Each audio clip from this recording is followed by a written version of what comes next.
Ok, então vamos começar a aula.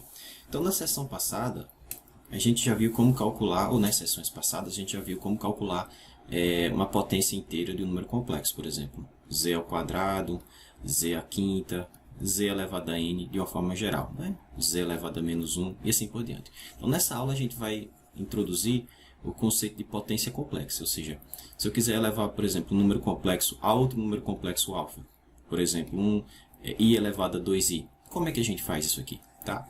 Então a gente vai utilizar a função logaritmo que a gente definiu na aula passada para definir potência complexa, tá certo? Para definir, dado um z diferente de zero e um número complexo alfa, a gente vai definir essa operação. Como é que eu calculo isso aqui? Como é que eu faço um número complexo elevado a outro número complexo? Ok? Então vamos relembrar como é que a gente calcula, como é que a gente define potência, né? No caso de uma variável real.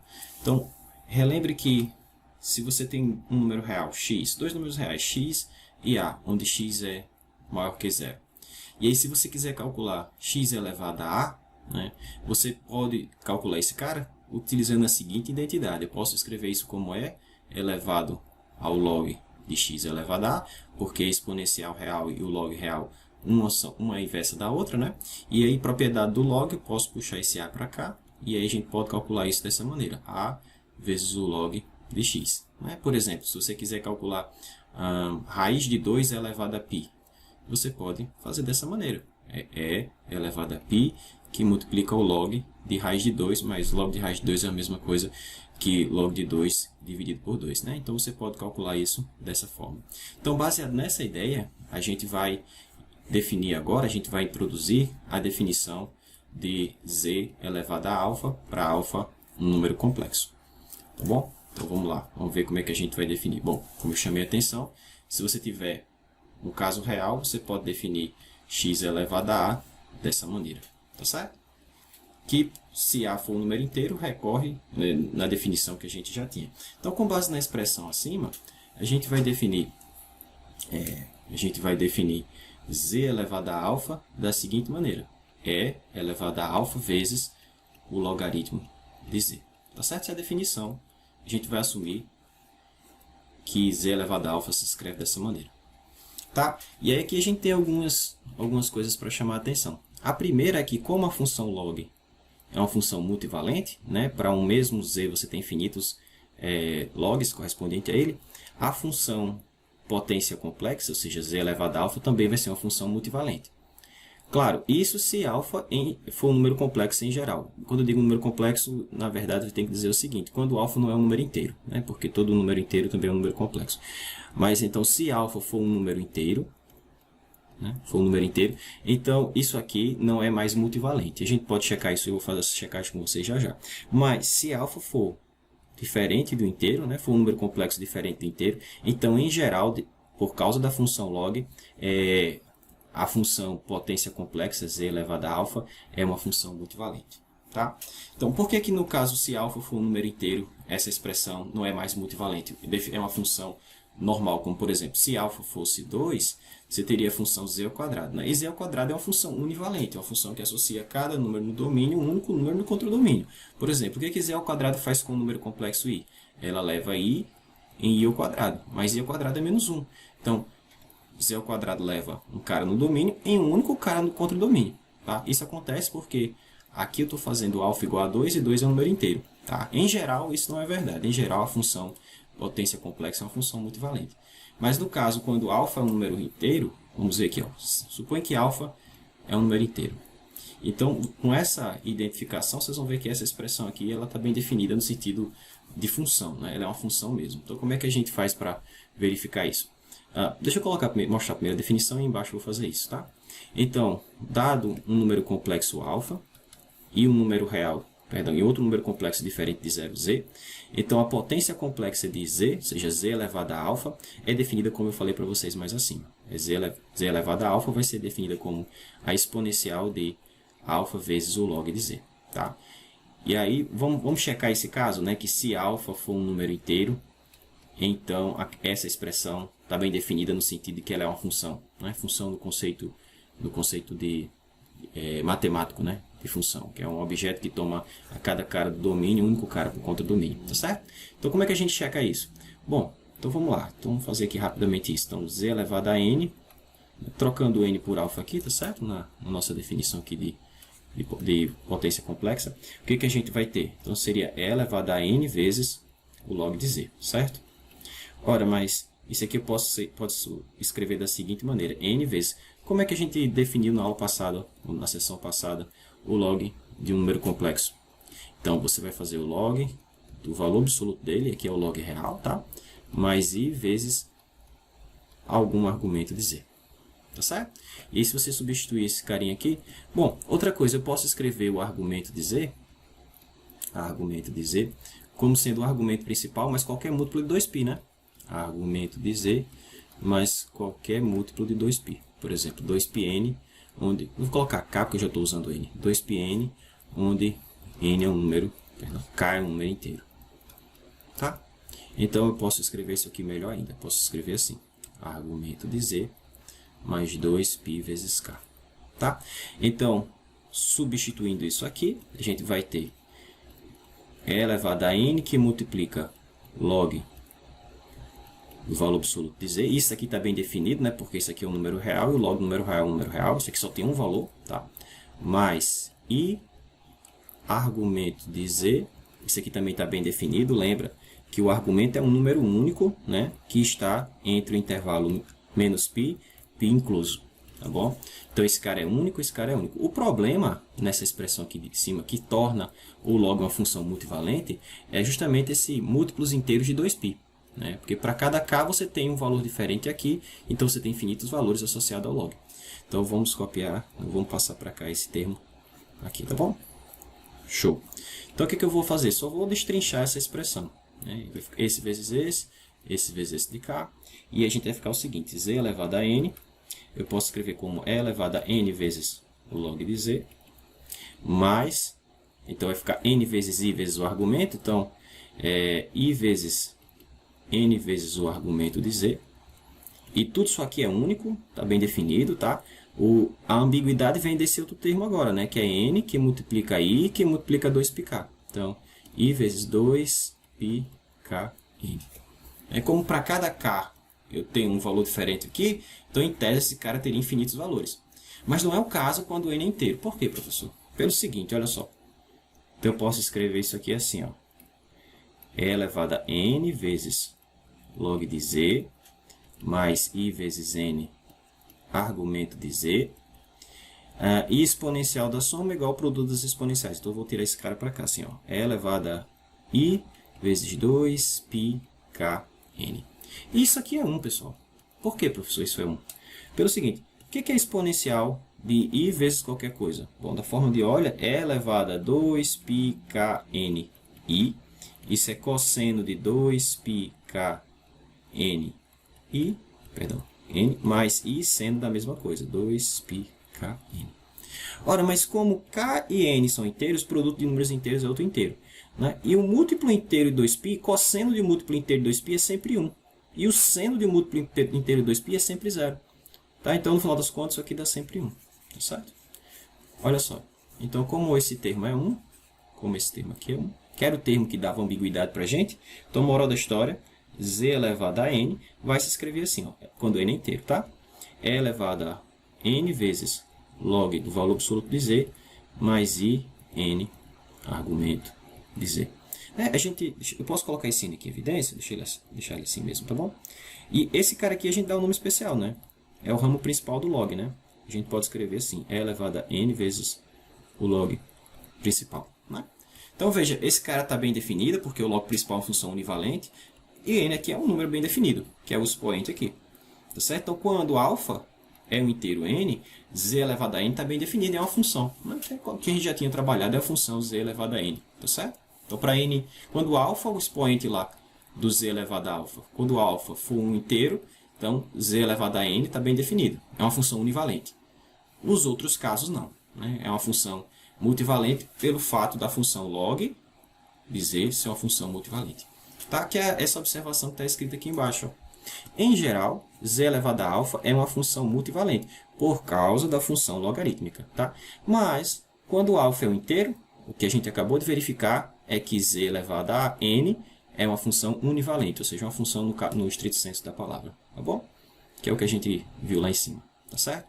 Então vamos ver um exemplo, né? Vamos ver a aplicação, como é que a gente calcula algumas potências complexas, tá?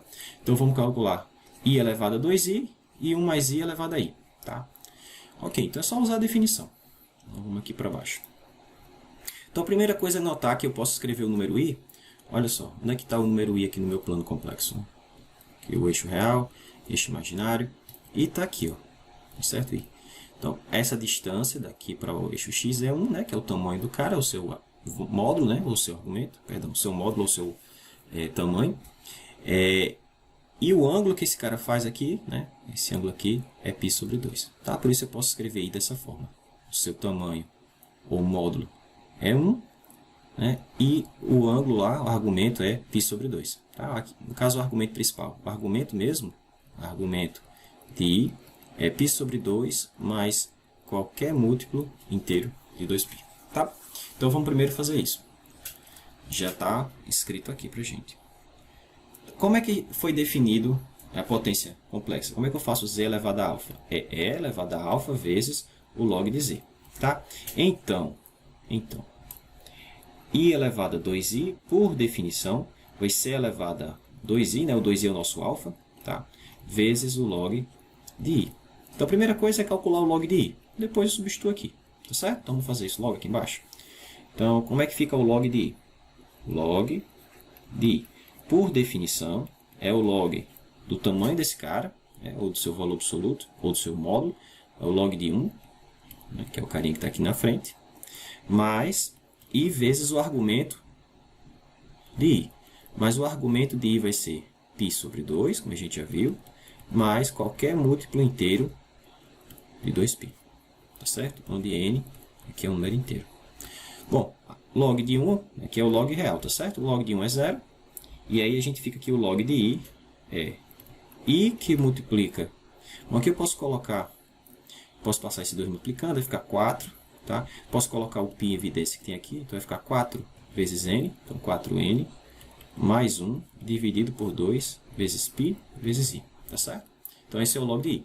Bom, então para calcular i elevado a 2i, eu vou fazer e elevado a 2i vezes o log de i, mas o log de i está calculado aqui em cima. Tá bom?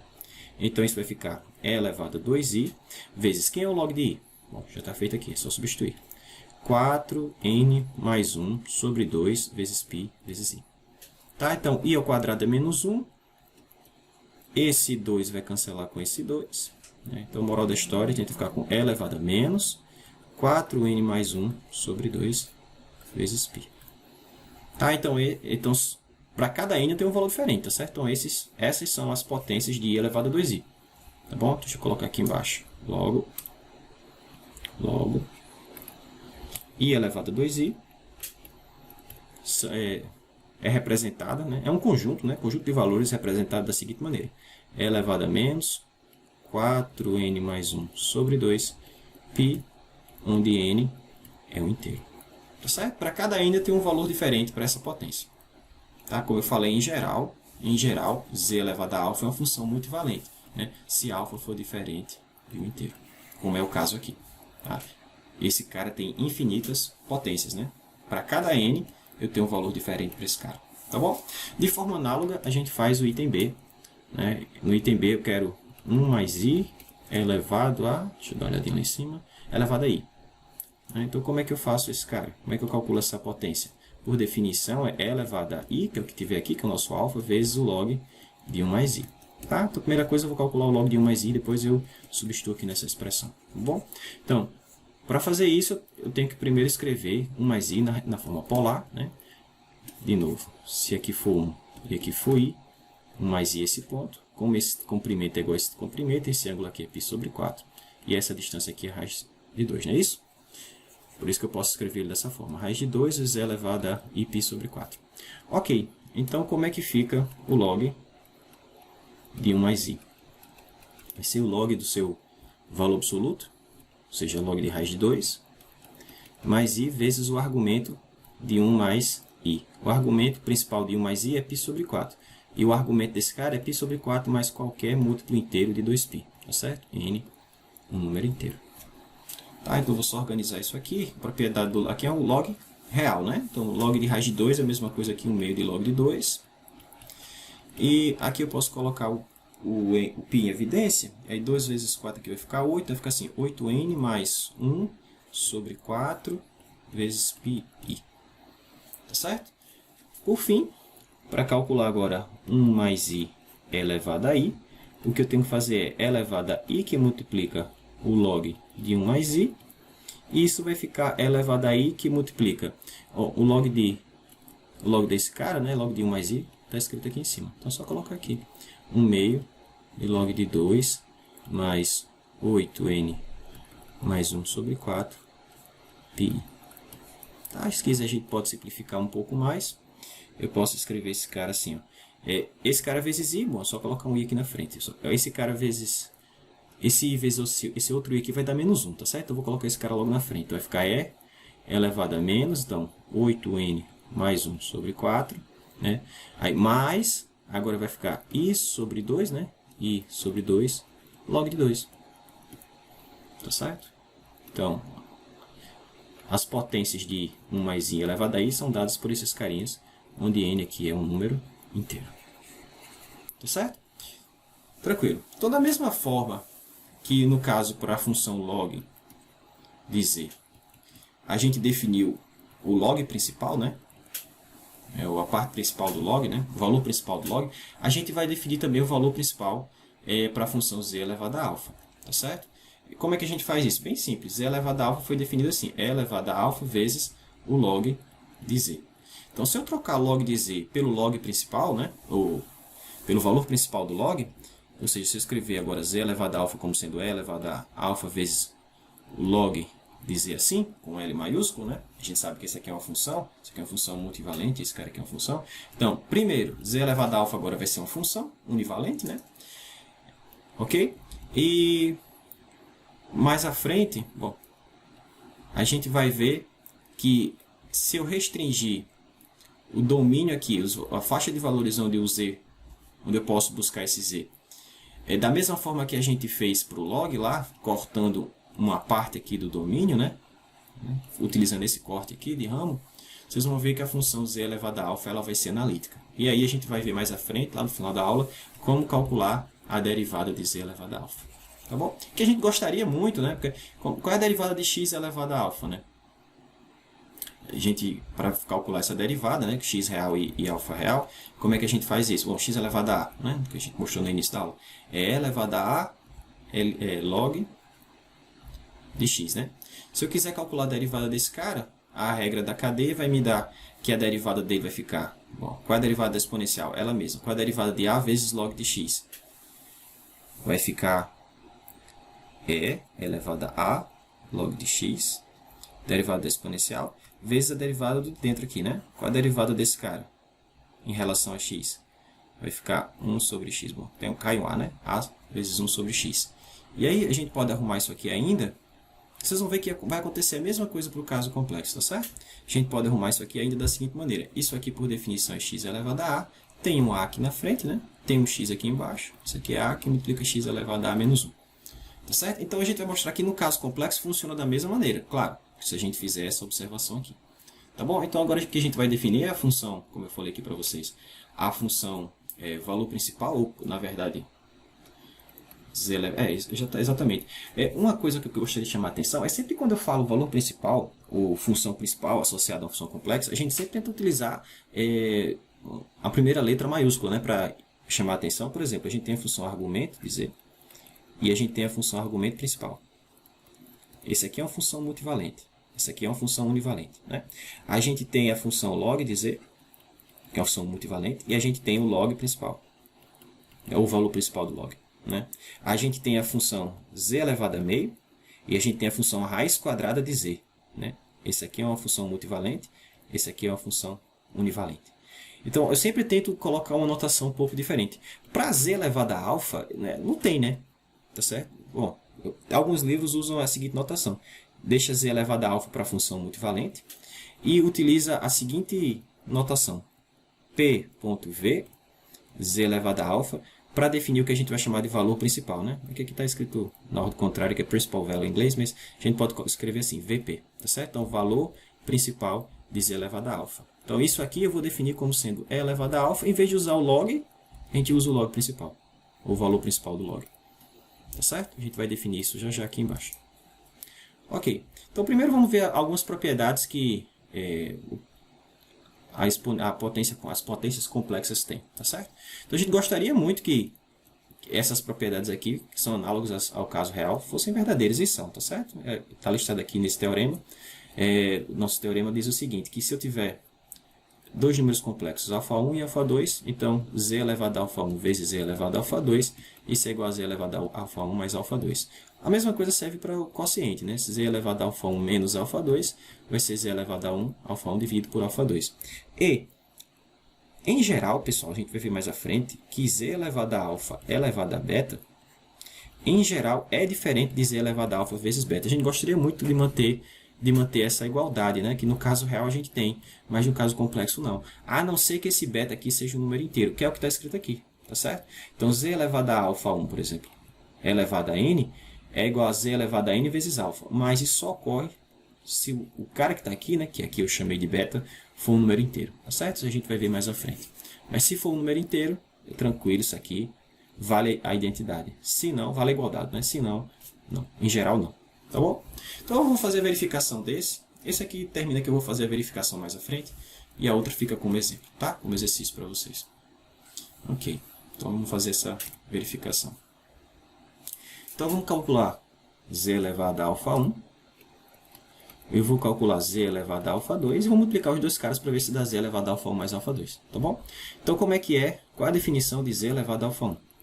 Bom, isso é e elevado a alfa 1 vezes o log de z.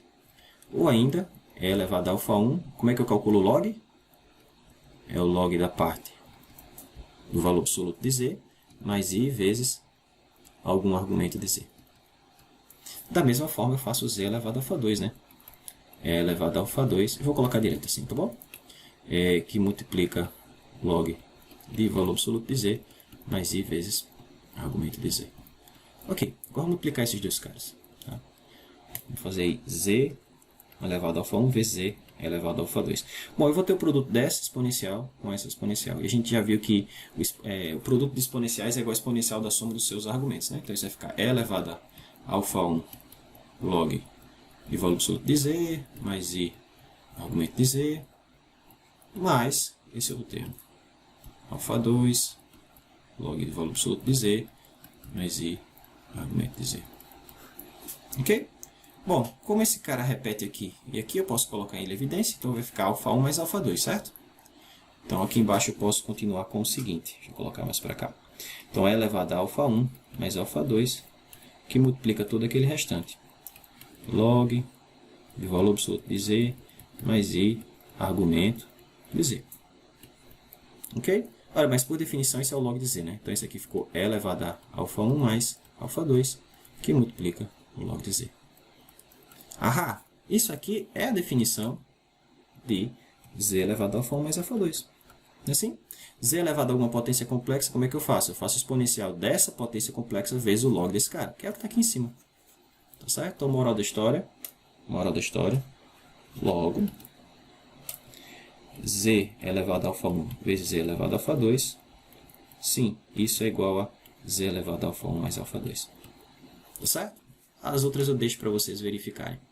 Tá, como eu falei, essa última aqui, essa igualdade só é válida se esse n aqui for um número inteiro, tá? Eu acho que eu coloquei aqui em cima, pronto, tá aqui, ó. N tem que ser um número inteiro, tá bom? Se for um número complexo, se esse n for complexo, em geral, isso não é verdade, tá certo? Em alguns casos sim, em outros não. Então, como é que a gente checa isso? Como é que a gente verifica? Então, vamos fazer o seguinte, fazer o caso mais geral um pouquinho. Vamos fazer o seguinte, vamos calcular z elevado a alfa elevado a beta, e vamos fazer z elevado a alfa vezes beta. Né? A gente gostaria muito que essas coisas fossem iguais, mas vocês vão ver que não são. Então, vamos fazer cada um desses carinhas separados, tá? Primeira coisa, nota que eu posso escrever z elevado a alfa assim. Isso é, por definição, e elevado a log de z vezes alfa. que é a mesma coisa que E elevado a alfa vezes... Bom, o log de Z a gente escreve como log do valor absoluto de Z mais I vezes o argumento de Z. Mas o argumento de Z eu posso escrever como argumento principal mais 2π, sei lá, vezes N. Tá certo? Onde N é um número inteiro. Posso escrever isso dessa forma. E aí eu vou só melhorar um pouquinho essa expressão, porque eu posso escrever alfa vezes esse cara e alfa vezes esse. Então eu vou escrever isso aqui assim, ó. E elevado a alfa, que multiplica log de Z mais I argumento de Z. E aí eu tenho outro termo que é alfa vezes I vezes 2π N. Tá? Eu vou colocar ele aqui, vezes E elevado a 2π N alfa I. Tá? N é um número inteiro. Isso aqui, por definição, é o log principal, né? De Z. Então, isso é elevado a alfa vezes o log principal de Z, vezes esse catatal que sobrou. É elevado a 2π N alfa I. Tá? Então, Z elevado a alfa, eu posso escrever dessa forma. Tá certo? Vamos utilizar assim que a gente economiza. Ok, mas aí eu vou precisar calcular Z elevado a alfa vezes beta e Z elevado a alfa e elevado a beta depois. Então, se eu quiser Z elevado a alfa vezes beta, é só trocar onde tem alfa aqui por alfa vezes beta, tá certo, pessoal? Só fazer isso. Bom, aqui também, né, professor? Alfa, beta, I. Tá bom? Então, é dessa maneira que a gente calcula Z elevado a alfa vezes beta. Agora, eu vou fazer separado Z elevado a alfa e elevado a beta. Tá. Z elevado a alfa eu já sei como é que fica, né? É essa expressão aqui em cima, tá? Claro, você faz beta igual a 1, tá? Aí, como é que eu faço esse cara elevado a essa potência? Bom, por definição é E elevado a potência que está aqui vezes o log desse carinha. Então, log desse carinha, tá? Mas aí a gente pode fazer o seguinte, vamos escrever nesse formato que eu coloquei aqui em cima, que é mais econômico. Então, eu vou usar logo o log principal. Então, vai ser o log principal de Z elevado a alfa vezes E elevado a 2π. Não vou usar N porque eu já estou usando N aqui. Então, 2πk vezes beta I. Tá certo? A definição, né? Aqui em cima, ó. Z elevado a alfa. Eu posso escrever como isso aqui, tá? Pensa que o beta é 1, tá bom? Tá certo? Então, sempre que eu quiser escrever... Deixa eu colocar aqui, fica mais fácil para fazer referência. O que eu fiz com isso aqui em cima foi mostrar que eu posso escrever Z elevado a alfa assim, ó. E elevado a alfa, log principal de Z, vezes E elevado a 2π, né? Um múltiplo 2π alfa I. Não tem um N, né? 2πn alfa I. Tá certo? Então, se eu quiser fazer isso aqui elevado a beta, basta utilizar isso aqui novamente, tá bom? Basta utilizar isso aqui novamente, que foi o que eu fiz aqui embaixo, tá? Deixa eu ganhar mais espaço aqui.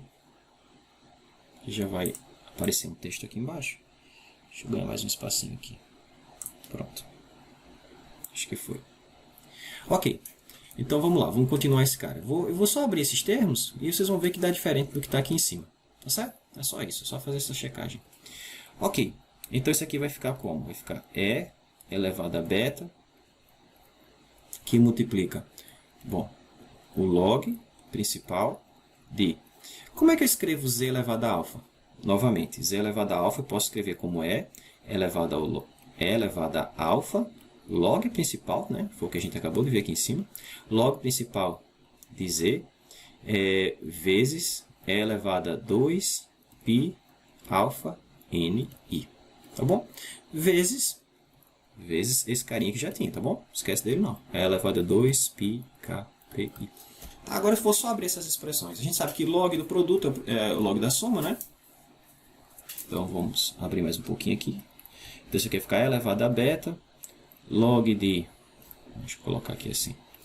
Log do produto é o log da soma, então vai ficar E elevado a alfa, log de Z, mais log de E elevado a 2, log desse outro termo, né? 2π alfa NI. Ok? Vezes o termo que está lá fora. Né? E elevado a 2π k beta I. Tá bom? Bom, e a gente sabe que o log principal ela é a inversa da função exponencial, né? O log principal é a inversa da função exponencial. Então, esse cara cancela com esse, vai sobrar apenas isso aqui, né? esse cara, cancela com esse, vai sobrar apenas isso aqui, certo? Então vai vendo. Então vamos ficar com E elevado a beta. Então sobrou, desce esse carinha, né? Então beta vezes alfa, que eu vou colocar alfa beta, tanto faz, vezes log de z, né? Desceu essa caixinha, mais esse outro carinha que está aqui. Então 2π alfa vezes esse beta, tá certo? Esquece não. Beta ni vezes e elevado a 2πk beta i. Tá, eu vou só agrupar essa exponencial aqui com essa exponencial aqui. E aí a gente vai comparar os resultados, tá bom? Então isso aqui ficou assim, ó. Então z elevado a alfa elevado a beta ficou igual a e elevado a alfa vezes beta log de z vezes e elevado a 2π. O que dá para colocar em evidência? Vamos ver aqui. Dá para colocar o 2π. Dá para colocar um beta também, né? 2π beta. Que multiplica o que mais? Alfa n mais ki. Tá certo? Então isso foi z elevado a alfa elevado a beta. Então se você comparar esse cara aqui com esse outro carinha aqui, cadê você? Com esse carinha que está aqui, ó. Você vê que tem um termo a mais lá, né? Então são diferentes, ó. Z elevado a alfa vezes beta é alfa beta log de z, que aparece aqui também, né? Alfa beta log de z, ó. Porém aqui tem um termo aqui, o termo que está multiplicando aqui, a exponencial, é 2π beta alfa mais n mais k, que é diferente do que tem aqui. Lá tem um termo adicional. Então esses caras são, em geral, diferentes. A não ser que esse beta seja um número inteiro. Se beta for um número inteiro aqui, a gente consegue mostrar que essa expressão é exatamente igual àquela lá de cima. Tá certo? Porque quando você tiver 2π, sei lá, beta é um número inteiro chamado de L, 2π L vezes I, isso aqui é 1. Né? A gente já viu que exponencial de um múltiplo inteiro, né? Exponencial do múltiplo inteiro de 2π, exponencial complexa, né? E elevado a I, que multiplica um múltiplo inteiro de 2π, é sempre 1. Tá? Então esse termo ele some e aí você volta para aquela expressão que está lá em cima. Tá certo? Que é a observação que está aqui embaixo. Ó. Nem todas as propriedades dos expoentes reais são satisfeitas na sua versão complexa. Por exemplo, não é verdade que vale a igualdade aqui. Tá certo? Em geral, z elevado a alfa elevado a beta é diferente de z elevado a alfa vezes beta. Tá? E foi o que a gente checou mais acima. Tranquilo? Ok. Então, bom, isso aqui é só verificação do que eu já tinha feito lá. Então, agora sim, a gente dá a definição aqui da chamado valor principal da potência complexa elevada a z.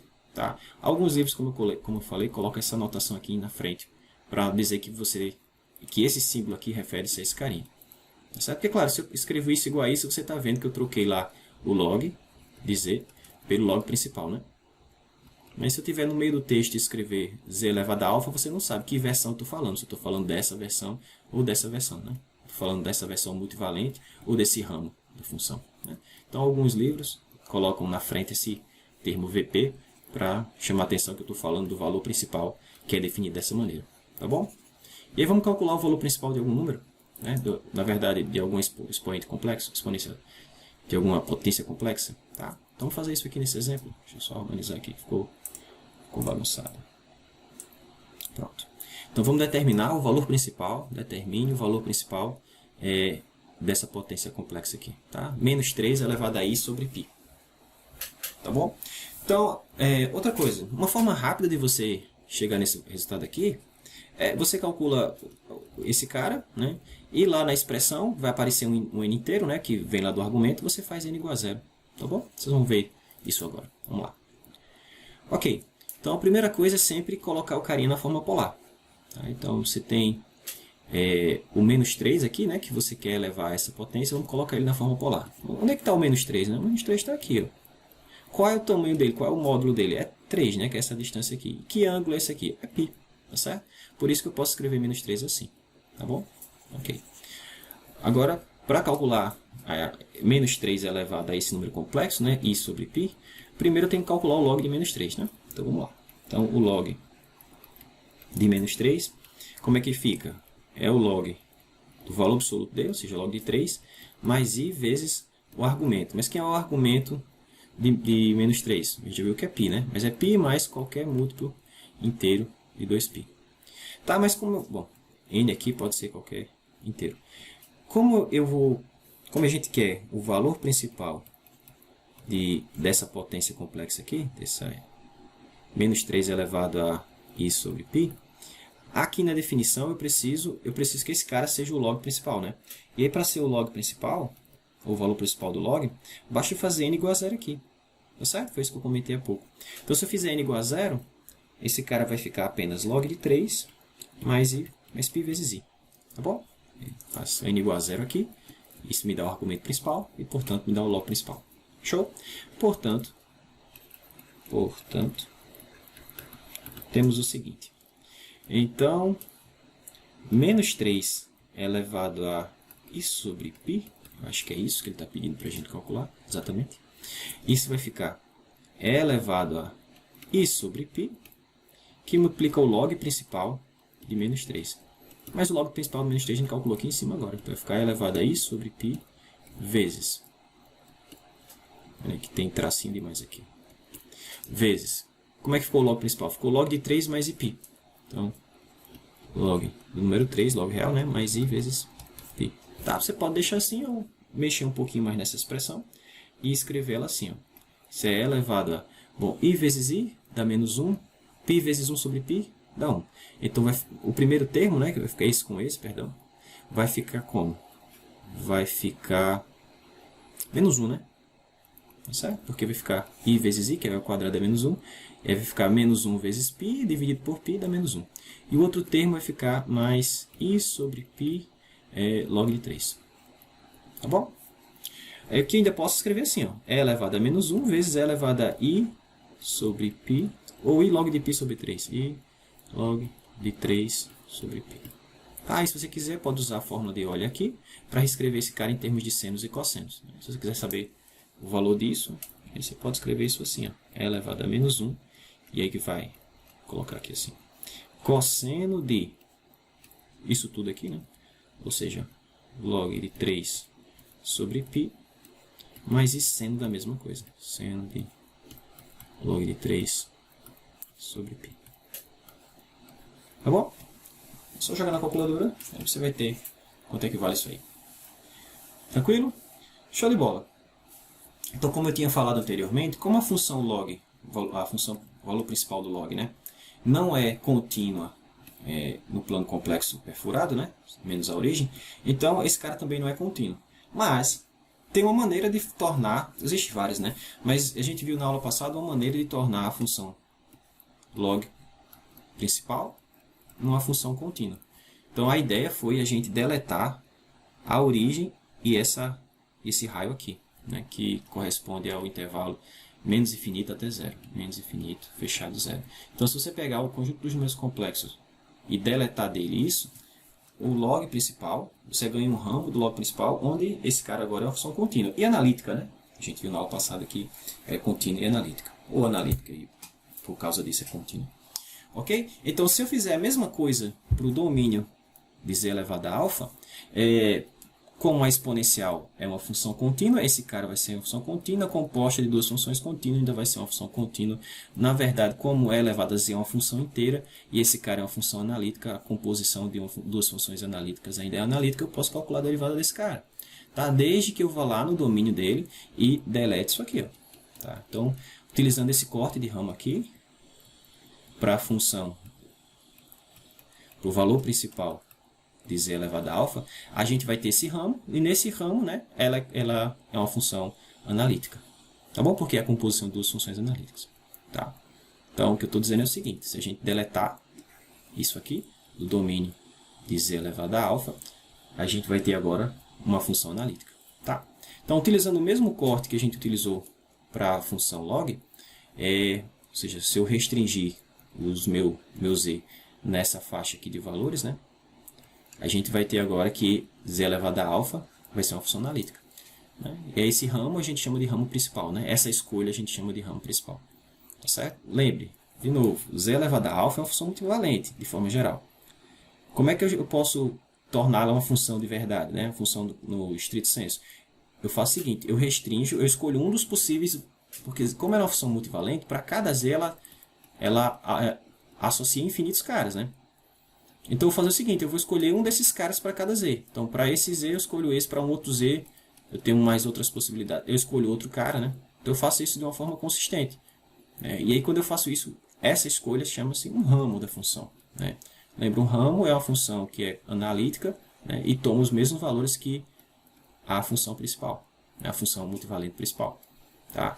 E aí a gente escolheu um ramo quando eu fiz esse corte. Quando eu faço esse corte, eu estou escolhendo de todos os possíveis ramos que z elevado a alfa tem, um. E esse ramo a gente chama de ramo principal. Tá certo? Eu poderia cortar isso de forma diferente. Eu poderia cortar assim, eu poderia cortar assim. Tá certo? A ideia é que a função não pode tomar valores aqui. Isso é como se fosse uma barreira de separação, uma muralha. Eu posso vir daqui para cá sem problema, mas não posso atravessar, não posso cruzar essa linha. Tá certo? E aí, com essa identificação, agora a função é analítica. E como ela é analítica, eu posso calcular sua derivada. Né? Porque, olha só, nesse caso, o z elevado a alfa agora, o valor principal de z elevado a alfa, que é a função analítica, né? Ela é escrita assim, né? É elevado a alfa vezes o log de z. Com essa identificação, com aquela escolha, com aquele corte, né? A gente sabe que essa função é analítica e a gente sabe que a exponencial é uma função inteira. E analítica, que é ser inteira, ser analítica em todo o plano complexo.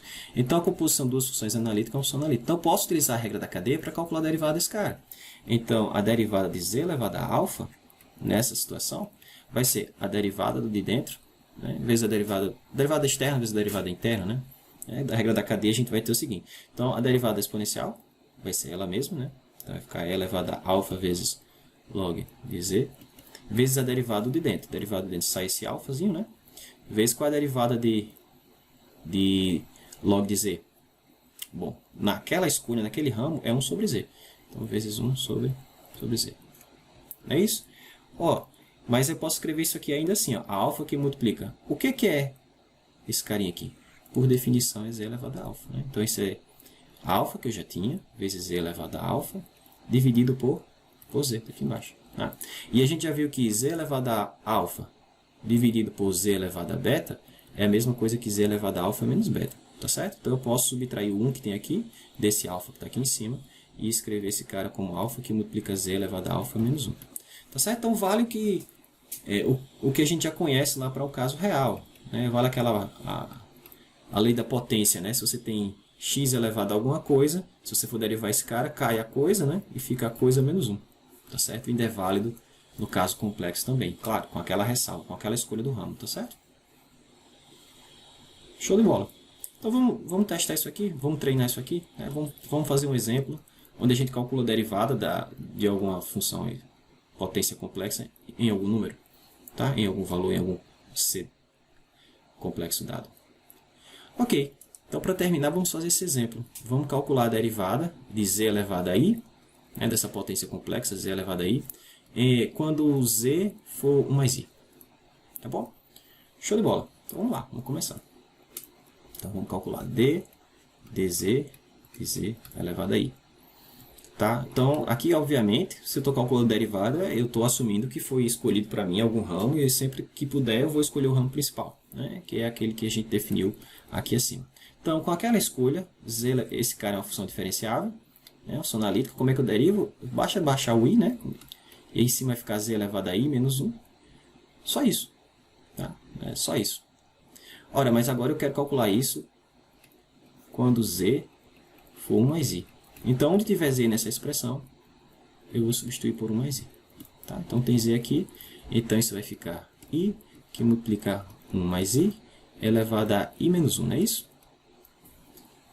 Tranquilo? Perceba que, assim, do jeito que está aqui, eu poderia calcular essa 1 mais i elevado a i menos 1. Né? Como é que eu calculo isso? Bom, foi o que a gente viu na aula de hoje, né? Eu vou fazer e elevado a i menos 1 e vou multiplicar pelo log, né? Pelo log de 1 mais i. Na verdade, pelo log principal. Só que se eu for fazer assim, vai dar muito trabalho. Eu vou usar aqui um truquezinho, que é o seguinte. Não é um truque, é uma identificação. Eu posso escrever esse cara aqui, ó, 1 mais i elevado a i menos 1, é a mesma coisa que 1 mais i dividido por 1 mais i. né? Porque pela propriedade que a gente viu na aula de hoje, z elevado a alfa sobre z elevado a beta é igual a z elevado a alfa menos beta, né?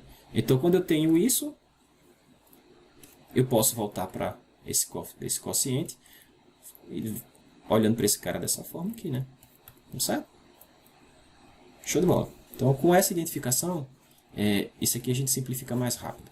Vamos ver por quê. Ok, então continuando aqui, vai ficar i dividido por 1 mais i vezes 1 mais i elevado a i. Isso aqui a gente até calculou na aula de hoje, tá? Um canto lá em cima, depois eu vou resgatar.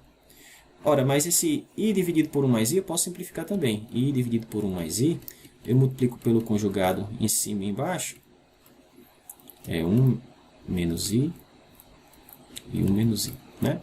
Então aqui em cima vai ficar i ao quadrado, que é menos 1 com esse menos dá mais, então dá 1.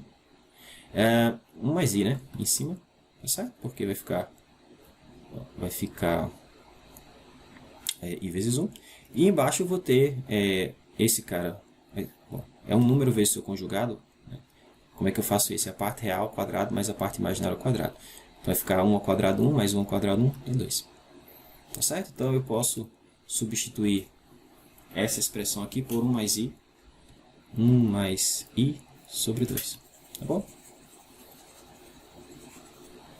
E aí vezes o que eu já tinha. Vezes 1 mais i elevado a i. Tá? Então eu não vou multiplicar esse cara por esse não, porque senão eu vou cair nesse mesmo problema. Tá? Só que trocando i menos 1 por i mais 1. O que eu vou fazer? Eu apenas vou substituir isso aqui pelo que a gente já calculou na aula de hoje. Isso aqui com certeza está feito em algum canto ali em cima. Então quem é 1 mais i elevado a i? Vou procurar aqui que eu sei que a gente já fez. 1 mais i elevado a i.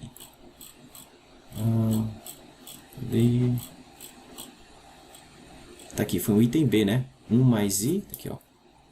1 mais i elevado a i. Então vamos procurar aqui o item B, solução do item B. Tá aqui meio apertadinho, mas tá aqui, ó. 1 mais i. Deu isso aqui. Tá, então deixa eu levar essa informação lá para baixo. Deixa eu apagar aqui. E vamos levar essa informação lá para baixo. Vou ter que fazer de novo. Ok, deixa eu só Ctrl C, Ctrl V aqui. Selecionar. Ctrl C. Vamos levar isso lá para baixo. Ô professor, mas lá em cima você fez para o log geral, né? Para a função multivalente. Lá embaixo eu preciso para o log principal. É só fazer n igual a 1, n igual a 0, tá certo, pessoal? Então a gente calculou lá em cima o seguinte, que 1 mais i elevado a i, lá em cima a gente viu que isso dava isso aqui. Tá? Claro, para n igual a 0, para n igual a inteiro, né? Mas eu preciso do valor principal desse cara, né? O valor principal desse cara, tá certo? Que é o que eu preciso para colocar aqui, para terminar o problema. Então, o valor principal desse cara é obtido tomando n igual a 0, tá certo? Então, se eu fizer n igual a 0 na expressão de cima, eu vou ter aqui o valor principal, vou até colocar assim, o valor principal de 1 mais i elevado a i vai ser, bom, se eu fizer n igual a 0 aqui, vai ficar e elevado a menos 1 quarto, né? E elevado a menos 1 quarto, mais i sobre 2 log de 2.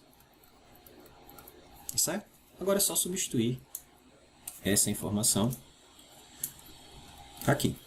Tá bom? Então a derivada de z elevado a i, portanto, deixa eu colocar aqui outra cor.